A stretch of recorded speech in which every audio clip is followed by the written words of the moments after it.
संकल्प में बहुत बड़ी शक्ति होती है।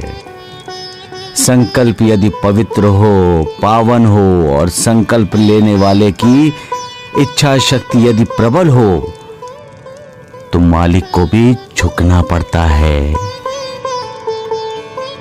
नियत ने जो तय कर रखा है मालिक को उसे भी बदलना पड़ता है।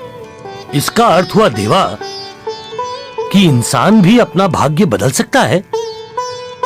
इंसान क्या होने को अनहोनी में और अनहोनी को होनी में बदल सकता है साईनाथ?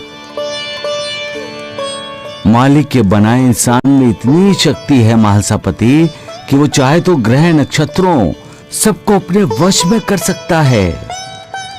सृष्टि के महान से महान कार्यों को अंजाम दे सकता है। इंसान का तो बस हृदय पवित्र होना चाहिए। हृदय के अंदर जो कोमल भावना है वो पवित्र होनी चाहिए। इंसान के अंदर की भावना ही तय करती है कि उसके द्वारा लिया गया संकल्प कितना दृढ़ है।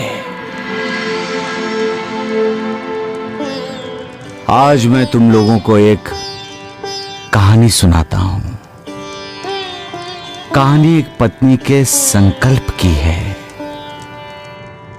कहानी एक पत्नी के प्रेम की पराकाष्ठा की है। पत्नी का प्रेम यदि संकल्प बन जाए और वो संकल्प प्रेम की पराकाष्ठा बन जाए तो नियत को भी झुकना पड़ता है। सावित्री का विवाह सत्यवान से तय हुआ था। दोनों ने एक दूसरे को अपने मन से पति पत्नी मान लिया था। तभी एक ऋषि ने सत्यवान को देखकर सावित्री के पिता से कहा कि जिस पुरुष के साथ सावित्री का विवाह तय हुआ है वो विवाह का 1 साल भी पूरा नहीं करेगा और मर जाएगा।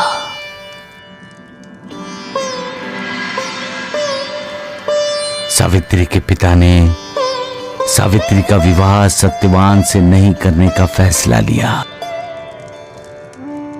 परंतु सावित्री तैयार नहीं हुई। घर के सभी सावित्री के विरुद्ध हो गए, लेकिन सावित्री ने कहा वो विवाह करेगी तो सिर्फ सत्यवान से, क्योंकि सत्यवान ही उसका प्रेम और सत्यवान ही उसका पति था। सावित्री का दृढ़ संकल्प देखकर उसके पिता ने दोनों का विवाह करवा दिया। 1 साल जैसे ही पूर्ण होने को आया, मृत्यु यम बनके सत्यवान की आत्मा को ले जाने लगा। तब सावित्री की संकल्प शक्ति यम का पीछा करने लगी। यम परेशान हो गया और अंत में उसे मजबूर होकर सत्यवान की आत्मा को सत्यवान के शरीर में वापस छोड़ना पड़ा। पति पत्नी का तप, उसकी तपस्या यदि प्रबल हो तो एक के मार्ग में आने वाली बाधाओं को तोड़ सकते हैं। वो सब कुछ प्राप्त कर सकते हैं जो वो चाहते हैं। रास्ते में आने वाली यम रूपी बाधा टिक नहीं पाएगी। सबका मालिक